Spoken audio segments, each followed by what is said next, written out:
My YouTube channel maths पाठशाला। कैसे हैं आप सब लोग? आई होप आप लोग बहुत ज़्यादा अच्छे होंगे। अब मैं क्लास 6 में नेक्स्ट चैप्टर स्टार्ट कर रही हूँ। हमारा ये सेकंड यूनिट स्टार्ट हो गया है बीजगणित का। हमारी अंकगणित कंप्लीट हो चुकी है। अब बीजगणित हम स्टार्ट करने वाले हैं। बीजगणित का पहला चैप्टर है बीजगणित की अवधारणा। इसमें इस एक्सरसाइज में जो है कुछ फार्मूलाज हैं जिनका यूज़ होगा, तो मैं उन्हीं फार्मूलाज को मेंशन कर रही हूँ। अगर आगे कुछ और यूज़ होंगे तो वो मैं बाद में बता दूँगी। इसमें जो फर्स्ट फार्मूला दे रखा है वो है वृत्त का व्यास। वृत्त क्या होता है? वृत्त ये इस गोल आकृति को वृत्त कहते हैं। इसमें व्यास क्या होता है यानी डायामीटर क्या होता है? ये यहाँ से लेकर के यहाँ तक जो रेखा जाती है वो डायामीटर कहलाती है। ये जो बीच में जो पॉइंट दे रखा है ये इसको केंद्र कहते हैं, सेंटर कहते हैं इसको। और इस सेंटर से यहाँ तक की दूरी है, इस सेंटर से यहाँ तक की दूरी जो है वो त्रिज्या कहलाती है। त्रिज्या को r से रिप्रेजेंट करते हैं और व्यास को d से रिप्रेजेंट करते हैं। व्यास को d से रिप्रेजेंट करते हैं, त्रिज्या को r से रिप्रेजेंट करते हैं। त्रिज्या को इंग्लिश में रेडियस कहते हैं, व्यास को डायमीटर कहते हैं। ठीक है। अब नेक्स्ट हमारा फॉर्मूला है वर्ग का परिमाप। वर्ग क्या होता है? ये जिसकी चारों भुजाएं बराबर होती हैं वो वर्ग कहलाता है। और परिमाप जो होता है 4 गुणा भुजा होती है, या फिर ये भी कह सकते हैं कि चारों भुजाओं का योग। या करके ये भी लिख सकते हैं कि जो वर्ग का परिमाप होता है वो चारों भुजाओं का योग के बराबर होता है। चारों भुजाओं का योग। और 4 गुणा भुजा भी लिख सकते हैं क्योंकि सारी भुजाएं तो बराबर हैं और 4 भुजाएं होती हैं तो 4 गुणा भुजा। ठीक है। या फिर वर्ग का परिमाप चारों भुजाओं का योग, ये भी लिख सकते हैं। ठीक है। अब आयत का क्षेत्रफल क्या होता है? लंबाई गुणा चौड़ाई। आयत क्या होती है? आयत इस तरह की चौकोर आकृति को आयत कहते हैं जिसकी आमने सामने की भुजाएं बराबर होती हैं। तो ये लंबाई हो गई, यहाँ से लेकर यहाँ तक ये चौड़ाई हो गई। तो आयत का क्षेत्रफल हो जाएगा लंबाई गुणा चौड़ाई। ठीक है। आयत का परिमाप देख लेते हैं। ये आयत का परिमाप जो है वो 2 गुणा लंबाई प्लस चौड़ाई होता है। परिमाप 2 गुणा लंबाई प्लस चौड़ाई। जैसे इसमें 2 लंबाइयाँ हैं और 2 चौड़ाइयाँ हैं, तो लंबाई कर सकते हैं। जब चारों भुजाओं का योग होगा तो 2 बार लंबाई होगी, 2 बार चौड़ाई होगी, तो 2 क्रॉस लंबाई प्लस चौड़ाई। इस तरीके से ये फॉर्मूलाज हम याद भी रखेंगे और समझेंगे भी कैसे निकाले गए हैं। और जो चाल का फॉर्मूला होता है वो दूरी बटा समय होता है। चाल किसी भी चीज़ की हो सकती है, जैसे साइकिल चला रहे हैं तो उसकी चाल क्या है, या फिर स्कूटर चला रहे हैं, बाइक चला रहे हैं, गाड़ी चला रहे हैं, या रेलगाड़ी चल रही है। किसी भी चीज़ की जो चाल है वो दूरी बटा समय से निकाली जाती है। ठीक है।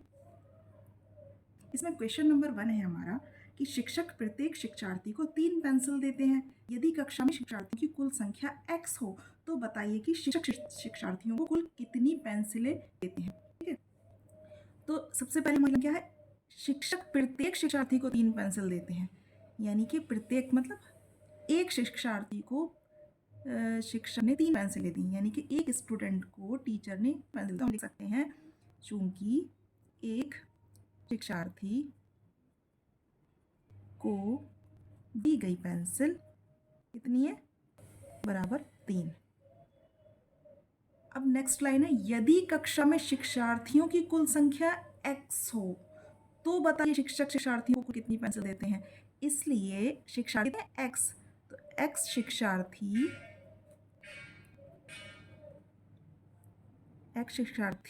शिक्षार्थियों को दी गई पेंसिलें।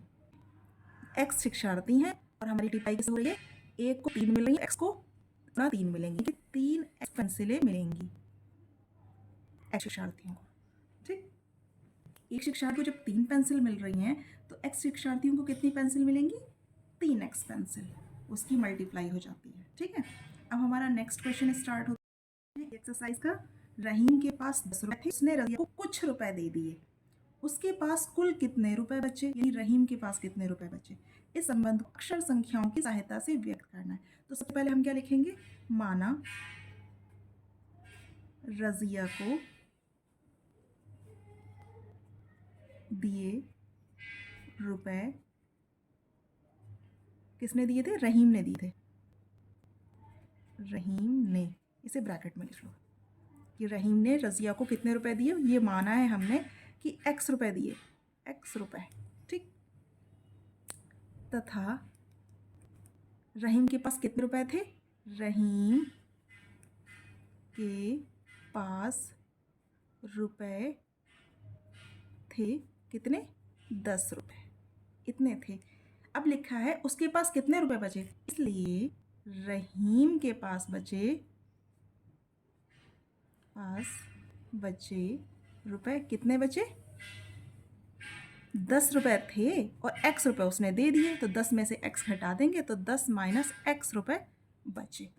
जैसे अगर मान लीजिए, अगर हम इस x को ये मान लेते हैं कि रज़िया को 2 रुपए दिए उसने, रहीम ने, तो रहीम के पास तो 10 रुपए थे, उसने 2 रुपए दे दिए, तो 10 में से 2 जाएंगे तो 8 बचेंगे ना, तो रहीम के पास बचे 8 रुपए। तो हमें इसमें कुछ बोला है, तो कुछ का मतलब हमने जो है रज़िया को मान लिया कि x रुपए दिए रहीम ने, पास पहले 10 रुपए थे, तो 10 में से x घटा के रहीम के पास रुपए बच जाएंगे। तो इस संबंध को अक्षर संख्याओं की सहायता से व्यक्त करना है, तो ये इसका मतलब यही है। ठीक है, अब नेक्स्ट क्वेश्चन स्टार्ट करते हैं। बिल्कुल सेम इसी की तरह यही है कि बगीचे में कुछ पेड़ थे, कुछ, अब इसकी गिनती नहीं दे रखी है। 50 पेड़ और लगा देने पर पेड़ों की संख्या 120 हो गई। इस कथन को अक्षर संख्या की सहायता से व्यक्त करना है। ठीक है, तो माना बगीचे में पेड़ कितने थे? x पेड़।